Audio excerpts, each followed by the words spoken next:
ನಾನು ಅದಕ್ಕೆ ವಿಷಯಕ್ಕೆ ಬಂದೆ. ಅವರು ನಮ್ಗೆ ಹೇಳ್ತಾರೆ, ಪರವಾಗಿಲ್ವಾ, ಟೈಮ್ ಇದೆ, ಒಂದು 8 ಪಾಯಿಂಟ್ ಇದೆ, ಹೇಳ್ಬೋದಾ? ಹಂಗೆ ಏನೇನು ಅಲ್ಲ, ಯಾಕೆಂದ್ರೆ ಅಲ್ಲ ಒಂದೊಂದೇ ಅದು ಪೂರ್ತಿ ಹೇಳಕ್ಕಾಗಲ್ಲ. ಪ್ಲೀಸ್, ಕೆಲವು ನಮಗೆ ಸಲಹೆ ಕೊಟ್ಟಿದ್ದಾರೆ, ಕೆಲವರು ವಿರೋಧ ಮಾಡಿದ್ದಾರೆ. ಇದ್ರ ಮಧ್ಯದಲ್ಲಿ ನಾವ್ ಯಾವ ಗೊಂದಲದಲ್ಲಿ ನಾವ್ ಏನ್ ಕೆಲಸ ಮಾಡ್ಬೇಕು ಅಂತ ನಿಮ್ ಮುಂದೆ ಇಡ್ತೀನಿ ಅಷ್ಟೇ. ದಯವಿಟ್ಟು ಕೇಳ್ಕೊಳ್ಳಿ. ಕಮಲ್ ಹಾಸನ್ ಸಿನಿಮಾದ ಆಯ್ತಾ, ಅದಾದ್ಮೇಲೆ ಮಡನೂರ್ ಮನು ಇತ್ತೀಚೆಗೆ ನಟ ಶಿವರಾಜ್ ಕುಮಾರ್, ದರ್ಶನ್, ಧ್ರುವ ಸರ್ಜಾ ಮುಂತಾದವರ ಬಗ್ಗೆ ಸಾಮಾಜಿಕ ಜಾಲತಾಣಗಳಲ್ಲಿ ಹಗುರವಾಗಿ ಮಾತನಾಡಿದ್ದಾರೆ. ಈ ಕುರಿತು ಮಾಹಿತಿ ನೀಡಿರುವ ಮಧ್ಯಾಹ್ನ 3 ಗಂಟೆಗೆ ಪತ್ರಿಕಾಗೋಷ್ಠಿ ಎಂಬ ಒಂದು ಆಹ್ವಾನ ಪ್ರಚಾರಕರ್ತರ ಮೂಲಕ ನನ್ನ ಫೋನಿಗೆ ಬಂದು ಬಿತ್ತು. ಅದಾದ ಸ್ವಲ್ಪ ಹೊತ್ತಿಗೆ ಪತ್ರಿಕಾಗೋಷ್ಠಿಯನ್ನು 12:30ಕ್ಕೆ ಹಿಂದೂಡಲಾಗಿದೆ. ಯಾಕೆಂದರೆ 3 ಗಂಟೆಗೆ ಕಮಲ್ ಹಾಸನ್ ಪತ್ರಿಕಾಗೋಷ್ಠಿ ಇದೆ ಅನ್ನುವ ಸುದ್ದಿಯೂ ಬಂತು. ಈ ಹಿನ್ನೆಲೆಯಲ್ಲಿ ಕೆಲವು ಮಾತು. ಒಂದು, ಮಡನೂರ್ ಮನು ಯಾರು? ಆತನಿಗೋಸ್ಕರ ಕೇಳಿಸ್ಕೊಳ್ಳಿ, ಆತನಿಗೋಸ್ಕರ ನೂರಾರು ಸಿನಿಮಾ ಪತ್ರಕರ್ತರು 4-5 ಗಂಟೆ ವ್ಯರ್ಥ ಮಾಡಬೇಕೆ? ಆತ ಸಾಮಾಜಿಕ ಜಾಲತಾಣದಲ್ಲಿ ಶಿವರಾಜ್ ಕುಮಾರ್ ಮತ್ತಿತರ ಬಗ್ಗೆ ಹಗುರವಾಗಿ ಮಾತನಾಡಿದ್ದಾರೆ. ಅದರ ವಿರುದ್ಧ ಕ್ರಮ ತೆಗೆದುಕೊಳ್ಳಲು ನೀವೇನು ಕಲಾವಿದರ ಸಂಘದವರೇ? ನಿಮ್ಮದು ದಯವಿಟ್ಟು ನಿಮ್ಮದು ನಿರ್ಮಾಪಕರ, ಹಂಚಿಕೆದಾರರ ಮತ್ತು ಪ್ರದರ್ಶಕರ ಒಕ್ಕೂಟವಲ್ಲವೇ? ಇದನ್ನೆಲ್ಲ ಕಲಾವಿದರ ಸಂಘ ನೋಡಿಕೊಳ್ಳುವುದಿಲ್ಲವೇ? 2, ಹಿರಿಯ ಕಲಾವಿದರು ನಿಮಗೇನಾದರೂ ದೂರು ಕೊಟ್ಟಿದ್ದಾರೆಯೇ? ಇಲ್ಲದೆ ಹೋದರೆ ಯಾವ ಆಧಾರದ ಮೇಲೆ ನೀವು ಮನು ಮಡನೂರ್ ವಿರುದ್ಧ ಕ್ರಮ ಕೈಗೊಳ್ಳುತ್ತೀರಾ? 3, ಆ ಮಾತುಗಳನ್ನು ಆಡಿದ್ದು ಮಡನೂರ್ ಮನು ಅನ್ನುವುದು ನಿಮಗೆ ಖಾತ್ರಿ ಇದೆಯೇ? ಅವನ ಧ್ವನಿಯನ್ನು ಫಾರೆನ್ಸಿಕ್ ವಿಭಾಗಕ್ಕೆ ಕಳಿಸಿದ್ದೀರಾ? ವರದಿ ಬಂದಿದೆಯಾ? ಈಗ ಎಐ ಮೂಲಕ ಯಾರ ಧ್ವನಿಯನ್ನು ಬೇಕಿದ್ದರೂ ಮರು ಸೃಷ್ಟಿ ಮಾಡಬಹುದು ಎಂಬುದು ನಿಮಗೆ ಗೊತ್ತಿಲ್ಲವೇ? 4, ಮಡನೂರ್ ಮನು ಆಡಿರುವ ಮಾತುಗಳೇ ಅವು ಅಂತ ಗೊತ್ತಾದ್ರೆ ನೀವೇನು ಮಾಡಲಿದ್ದೀರಿ? ಮನುವನ್ನು ಚಿತ್ರರಂಗದಿಂದ ಬ್ಯಾನ್ ಮಾಡುತ್ತೀರಾ? ಆ ಹಕ್ಕು ನಿಮಗೆ ಕೊಟ್ಟವರು ಯಾರು? ದುಡಿಯುವ ಹಕ್ಕು ಕಸಿದುಕೊಳ್ಳುವುದು ಬಹುದೊಡ್ಡ ಅಪರಾಧ ಅನ್ನುವುದು ನಿಮಗೆ ಗೊತ್ತೇ? ಹೀಗೆ ಮಾಡುವ ಮೂಲಕ ನೀವು ಮಹಾನ್ ನಟರಿಗೆ ಅವಮಾನ ಮಾಡುತ್ತೀರಿ ವಿನಃ ಅವರ ಗೌರವ ಹೆಚ್ಚಿಸುವುದಿಲ್ಲ. 5, ಹಿರಿಯರು ಸಜ್ಜನರು ಆದ ಶಿವರಾಜ್ ಕುಮಾರ್ ಬಗ್ಗೆ ಯಾರೋ ನಿನ್ನೆ ಮೊನ್ನೆ ಬಂದ ಹುಡುಗನೊಬ್ಬ ಕುಡಿದು ಇದು ಪತ್ರಕರ್ತರು ಮಾತಾಡ್ತಿರೋದು, ನಾನಲ್ಲ. ಕುಡಿದು ಏನೋ ಮಾತಾಡಿರಬಹುದು, ನನಗಂತೂ ಅದು ಗೊತ್ತಿರಲಿಲ್ಲ. ಯಾವ ಪತ್ರಿಕೆಗಳಲ್ಲೂ ಅನ್ನುವ ವರದಿಯಾಗಿಲ್ಲ. ಟೆಲಿವಿಷನ್ ಕೂಡ ಅದನ್ನು ಇಗ್ನೋರ್ ಮಾಡಿದೆ. ನೀವು ಈ ಬಗ್ಗೆ ಮಾಹಿತಿ ನೀಡಿ ಅದನ್ನು ಜಾಹೀರಾತು ಮಾಡುವುದಿಲ್ಲವೇ? ನೀವು ಜವಾಬ್ದಾರಿಯುತ ವಾಣಿಜ್ಯ ಮಂಡಳಿಯಾಗಿ ಮುಂದಿನ ವಾರ 100-200 ಸ್ಕ್ರೀನ್ಗಳಿಗೆ ಅಪ್ಪಳಿಸುವ ಕಮಲ್ ಹಾಸನ್ ತಮಿಳು ಥಗ್ ಲೈಫ್ ಬಿಡುಗಡೆಯಿಂದಾಗಿ ಕನ್ನಡದ ಸಿನಿಮಾಗಳಿಗೆ ತೊಂದರೆ ಆಗುವುದನ್ನು ನಿಜಕ್ಕೂ ತಡೆಯಬೇಕಿತ್ತು. ಆದರೆ ಕಮಲ್ ಹಾಸನ್ ಪ್ರೆಸ್ ಮೀಟ್ ಕರೆದಿದ್ದಾರೆ ಅನ್ನುವ ಕಾರಣಕ್ಕೆ ನಿಮ್ಮ ಪ್ರೆಸ್ ಮೀಟ್ ಸಮಯವನ್ನೇ ಬದಲಾಯಿಸುವಷ್ಟು ದುರ್ಬಲರೇ ನೀವು. ನಿಮ್ಮದು ವಾಣಿಜ್ಯ ಮಂಡಳಿಯಾಗಿ ನಾವು 3 ಗಂಟೆಗೆ ಪತ್ರಿಕಾಗೋಷ್ಠಿ ಇಟ್ಟುಕೊಂಡಿದ್ದೇವೆ, ಕಮಲ್ ಹಾಸನ್ ಬೇರೆ ಸಮಯ ನೋಡಿಕೊಳ್ಳಲಿ ಅನ್ನಬೇಕಿತ್ತು. ಅದು ಬಿಟ್ಟು ನಿನ್ನೆ ಮೊನ್ನೆ ಬಂದ ಬಡಪಾಯಿ ಮಡನೂರ್ ಮನುವನ್ನು ಅದುಮಿಡಲು ಹೊರಟಿದ್ದೀರಾ. ಕಳೆದ ವಾರ ಬಾನು ಮುಸ್ತಾಕ್ ಅವರಿಗೆ ಅಂತಾರಾಷ್ಟ್ರೀಯ ಬೂಕರ್ ಬಂತು. ಬಾನು ಮುಸ್ತಾಕ್ ಅವರ ಕಥೆಯನ್ನು ಆಧರಿಸಿ ಗಿರೀಶ್ ಕಾರಸೂರಲ್ಲಿ ಸಿನಿಮಾ ಮಾಡಿದ್ದರು. ಅದಕ್ಕೆ 3 ಅಂತಾರಾಷ್ಟ್ರೀಯ ಪ್ರಶಸ್ತಿ ಬಂದಿತ್ತು. ತಾರಾ ಅವರಿಗೆ ಅತ್ಯುತ್ತಮ ನಟಿ ಎಂಬ ರಾಷ್ಟ್ರ ಪ್ರಶಸ್ತಿ ತಂದುಕೊಟ್ಟ ಸಿನಿಮಾ ಅದು. ವಾಣಿಜ್ಯ ಮಂಡಳಿ ಬಾನು ಮುಸ್ತಾಕ್ ಅವರಿಗೆ ಅಭಿನಂದನೆ ಸಲ್ಲಿಸಬೇಕಿತ್ತು. ನಿಮಗೆ ಅದು ನೆನಪಾಗಲಿಲ್ವೇ? ಕೊನೆಯದಾಗಿ, ವಾರವೂ ಸಿನಿಮಾಗಳು ಬರುತ್ತವೆ ಹೋಗುತ್ತವೆ. ಈ ವರ್ಷ ಬಂದ 100 ಸಿನಿಮಾಗಳ ಪೈಕಿ 1 ಕೂಡ ದುಡ್ಡು ಮಾಡಿಲ್ಲ. ನಿರ್ಮಾಪಕ ಕಂಗಲಾಗಿದ್ದಾನೆ. ನಿರ್ದೇಶಕರು ಏನು ಮಾಡುವುದು ತೋಚದೆ ಕೂತಿದ್ದಾರೆ. ಕಲಾವಿದರಿಗೆ ಕೆಲಸ ಇಲ್ಲ.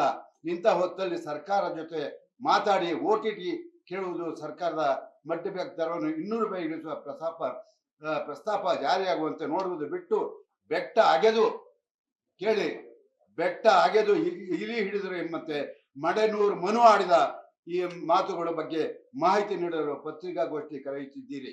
ಇದು ವಾಣಿಜ್ಯ ಮಂಡಳಿ ಮಾಡಬೇಕಾದ ಕೆಲಸವೇ? ಯೋಚಿಸಿ. 30 ವರ್ಷಗಳಿಂದ ಚಿತ್ರರಂಗದ ಜೊತೆಗಿದ್ದು ವಾಣಿಜ್ಯ ಮಂಡಳಿಯ ಗಣ್ಯರನ್ನು ಅವರ ಸಾಧನೆಗಳನ್ನು ನೋಡಿದವನಾಗಿ ನೋವಿನಿಂದ ಹೇಳುತ್ತಿದ್ದೇನೆ.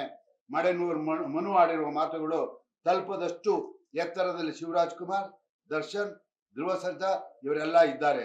ದಿನವೂ ಸಾಮಾಜಿಕ ಮಾಧ್ಯಮಗಳಲ್ಲಿ ಯಾರೋ ಯಾರಿಗೋ ಇದ್ದಕ್ಕಿದ್ದಂತೆ ಕೆಟ್ಟದಾಗಿ ಬೈತಿರ್ತಾರೆ. ಅದಕ್ಕೆಲ್ಲ ವಾಣಿಜ್ಯ ಮಂಡಳಿ ಅಂತ ಘನತೆಯುಳ್ಳ ಸಂಸ್ಥೆಗಳು ಪತ್ರಿಕಾಗೋಷ್ಠಿ ಕರೆಯಬಾರದು.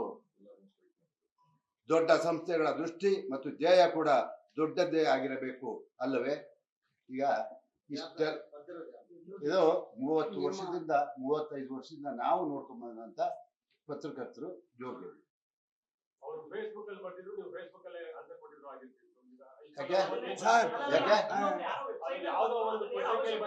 ಅಲ್ಲಲ್ಲ ಸರ್, ನಾನು ನಿಮ್ಮ ಸಲಹೆ ಇಷ್ಟು ಎಲ್ಲ ಕೆಲವು ಇದಾವೆ. ಇಷ್ಟು ಗೊಂದಲ ಅವ್ರು ಹೇಳ್ತಾ ಇದಾರೆ, ಅವ್ರ ಪತ್ರಿಕೋದ್ಯಮಿಗಳು ತಾನೆ ಅವರೇ ಹೇಳ್ತಾ ಇದ್ದಾರೆ. ಇದನ್ನೆಲ್ಲ ಬೆಟ್ಟಾಗ ಆಗೋದು ಇಲ್ಲಿ ಹಿಡ್ದಂಗೆ ಇದೆಲ್ಲ ಹಿಡ್ದಂಗೆ ನಾವೇನ್ ಗೊಂದಲಕ್ಕೆ ಸಿಕ್ಕಾಗುತ್ತೆ ಸರ್. ನಾನೀಗ ಪತ್ರಿಕಾಗೋಷ್ಠಿ ಕರೆದು ಮನು ವಿಷಯ ಮಾತಾಡಿದಾಗ ಇಂಥ ವಿಷಯಗಳೆಲ್ಲ ಬಂದಿದ್ದಾವೆ ಅಂತ ಪ್ರಸ್ತಾಪ ಮಾಡೋದಕ್ಕೆ ನಾನು ನಿಮ್ ಮುಂದೆ ಇಟ್ಟನೆ ಹೊರತು ನಾನು ಯಾರನ್ನೂ ಕೂಡ ಅವರು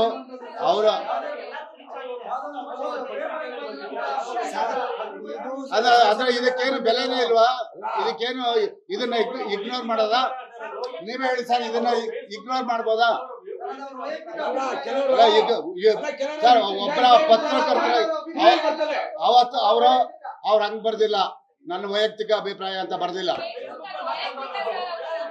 ಹಂಗ್ ಬರ್ದಿಲ್ಲ. ಅದ ಅವರು ಕೆಲವು ನೋಡಿ ನಾನಿಲ್ಲಿ ಅವ್ರನ್ನ ಯಾವುದೇ ಕಾರಣದಲ್ಲೂ ಒಂದ್ ನಿಮಿಷ ಯಾರಿದ್ರಲ್ಲೂ ಕೂಡ ಅವ್ರನ್ನ ದೂಷಣೆಯನ್ನು ಮಾಡ್ತಾ ಇಲ್ಲ, ಮತ್ತೊಂದು ಇಲ್ಲ. ಒಂದ್ ನಿಮಿಷ ಯಾಕೆ ಅಂದ್ರೆ ಅವರು ನನಗೆ 35 ವರ್ಷ ಗೆಳೆಯರು, ಸ್ನೇಹಿತರು, ಅದೆಲ್ಲ ಇದೆ. ಅದೇನೇ ಇರ್ಲಿ, ಕೆಲವು ಸರ್ ಇವಾಗ ಏನು ಆಗೋವರೆಗೂ ಏನ್ ಹೇಳಿದ್ದಾರೆ ಅಸಹಕಾರ ಅನ್ನೋದನ್ನ ನಾವು ಮುಂದುವರ್ಸ್ಕೊಂಡು ಹೋಗ್ತೀವಿ. ಯಾವುದೇ ಕಾರಣದಲ್ಲೂ ಅವ್ರ ಮೇಲೆ ಈಗ ವಾಣಿಜ್ಯ ಮಂಡಳಿ ಈಗಾಗಲೇ ಕಂಪ್ಲೇಂಟ್ ಹೋಗ್ಬೇಕು ಅಂತ ಹೇಳ್ತಾರೆ. ಆ ಕೆಲಸ ನಾವು ಮಾಡ್ತೀವಿ ಸರ್. ಎಲ್ಲ ಸಂಘ ಸಂಸ್ಥೆ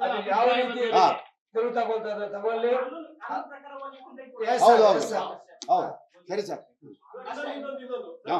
ಎಲ್ಲ ಸಂಘ ಸಂಸ್ಥೆಗಳ ಅಭಿಪ್ರಾಯದ ಮೇರೆಗೆ ಅದನ್ನು ತಲೆಯಲ್ಲಿ ಇಟ್ಕೊಳ್ಳಿ. ಹೇಳಿ ಸರ್. ಡೈರೆಕ್ಟರ್ ವಿನೋದ್ ಸೋನಾಲೆ, ಮಠ ಗುರುಪ್ರಸಾದ್, ಆಮೇಲೆ ಸೌಂದರ್ಯ ಜಗದೀಶ್ ಪ್ರೊಡ್ಯೂಸರ್ ಆತ್ಮಹತ್ಯೆ ಮಾಡ್ಕೊಂಡು ಅದ್ರಲ್ಲಿ 2 ಡೈರೆಕ್ಟರ್ಗಳು ಆತ್ಮಹತ್ಯೆ ಮಾಡ್ಕೊಳ್ಳೋದಕ್ಕೆ ಆರ್ಥಿಕ ಸಮಸ್ಯೆ ಕಾರಣ ಅಂತ ಫಿಲ್ಮ್ ಚೇಂಬರ್ ಎಲೆಕ್ಷನ್ ಟೈಮಲ್ಲಿ ನಾನು ಇದೇ ವಿಷಯ ಪ್ರಸ್ತಾಪ ಮಾಡಿದ್ದೆ. ಅದಾದ್ಮೇಲೆ ನಾವು ಅವರ ಕುಟುಂಬಗಳನ್ನ ಸಂಪರ್ಕ ಮಾಡ್ತೀವಿ, ಅವ್ರಿಗೆ ಏನಾದ್ರು ಆರ್ಥಿಕ ನೆರವು ಕೊಡ್ತೀವಿ ಅಂತ ಹೇಳಿದ್ವಿ. ಒಂದು ಇವತ್ತು ಬೆಳಗಿನ ಜಾವ ಅಥವಾ ನಿನ್ನೆ ನೈಟ್ ಒಬ್ರು ಆಕ್ಟರ್ ಆಸ್ಪತ್ರೆಗೆ ತೀರ್ಕೊಂಡಿದ್ದಾರೆ.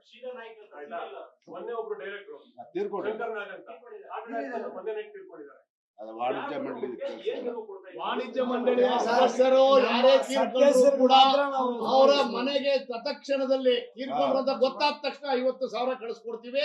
ಜೊತೆನಲ್ಲಿ 4 ಲಕ್ಷ ರೂಪಾಯಿ 2 ಲಕ್ಷ ನಮ್ಮ ಸದಸ್ಯರಿಗೆ ಮಾತ್ರ, ಎಲ್ಲರಿಗೂ ಅಲ್ಲ.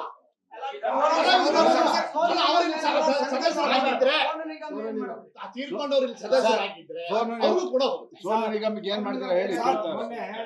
ಒಂದು ಕುಲದಲ್ಲಿ ಮೇಲೆ ಅವ್ರ ಕೆಲವರು ಆಯ್ತಲ್ಲ ಸರ್, ಅದ್ರಲ್ಲಿ ಒಂದು ಸಾಂಗ್ ಆಡಿತ್ತು ಸರ್, ಅದನ್ನ ಬ್ಯಾನ್ ಮಾಡಿದ್ದಾರೆ ಸರ್ ಅವರು. ನಿಮ್ದೇನಂತ ತೀರ್ಮಾನ ತಗೊಂಡಿಲ್ಲ ಸರ್. ಈಗ ನಾಯಕ ನಟರೆಲ್ಲ ಕರೆಸ್ತಾ ಇದ್ವಿ, ಅದೆಲ್ಲ ಆದ್ಮೇಲೆ ಮೀಟಿಂಗ್ ಆದ್ಮೇಲೆ ಅವ್ರದ್ದು ಸಭೆನಲ್ಲೇ ಇದ್ದಾರೆ ಸರ್ ಇಲ್ಲಿವರೆಗೂ ಸರ್. ಈಗ ಚಿಕ್ಕಲ್ಲ ಸರ್,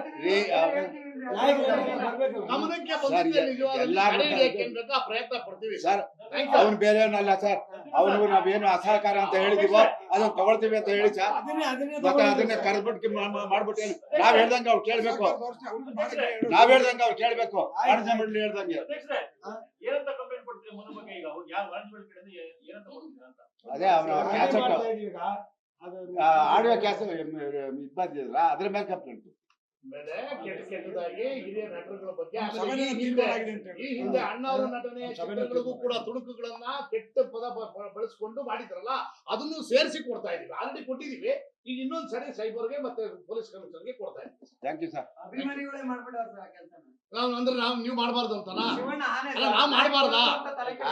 ಮಾಡಬಾರ್ದು. ಅವ್ರ ತಲೆ ಕೆಡ್ಸ್ಕೊಂಡಿಲ್ಲ. ನೀವೇ ಕೇಳ್ತೀರಾ ಏನ್ ಮಾಡ್ತಾ ಇದ್ದೀವಿ? ಕ್ಷಮೆ ಕೇಳಿದ್ರು ಅಂತ ಎಲ್ಲ ಸೈಲೆಂಟ್ ಆದ್ರಿ ಸರ್. ಇಲ್ಲ ಸರ್, ಸೈಲೆಂಟ್ ಆಗಿಲ್ಲ.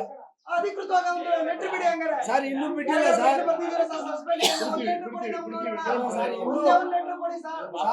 ಇನ್ನೂ ಸಸ್ಪೆಂಡ್ ಮಾಡಿದ್ವಿ ಅಂತ ಒಂದೇ ಒಂದು ಯಾವ ಸಸ್ಪೆಂಡ್ ಅಲ್ಲ ಅಸಹಕಾರ ಕೊಟ್ಟಿದ್ದೀವಿ. ಕಲಾವಿದರ ಸಂಘಕ್ಕೆ ಬರ್ದಿದ್ದೀರಾ? ಇಲ್ಲಿಂದ ನಿರ್ದೇಶಕರಿಗೆ ಬರ್ದಿದ್ದೀರಾ? ಅನುಮೋದನೆಗೆ ಬರ್ದಿದ್ದೀರಾ? ಯಾರಿಗೆ ಬರ್ದಿದ್ದೀರಾ? ಒಂದೇ ಒಂದು ಲೆಟರ್ ಕೊಡಿ ವಾಣಿಜ್ಯ ಮಂಡಳಿ ನೋಡೋಣ. ಕೊಡಿ ಸರ್, ಕೊಡ್ತೀವಿ ಕೊಡಿ. ಯಾವಾಗ ಕೊಡ್ತೀರಾ? ಯಾವಾಗ ಕೊಡ್ತೀರಾ? ಸತೀಶ್ ಅವರೇ ಸಸ್ಪೆಂಡ್ ಮಾಡಿಲ್ಲ. ಅಸಹಕಾರ ಅಸಹಕಾರ ನಾನ್ ಕೋಪರೇಷನ್ ಮಾಡಿ ಆಹಾ ಅಲ್ಲ ಆಹಾ ಅದು ಬೇರೆ ನೀವು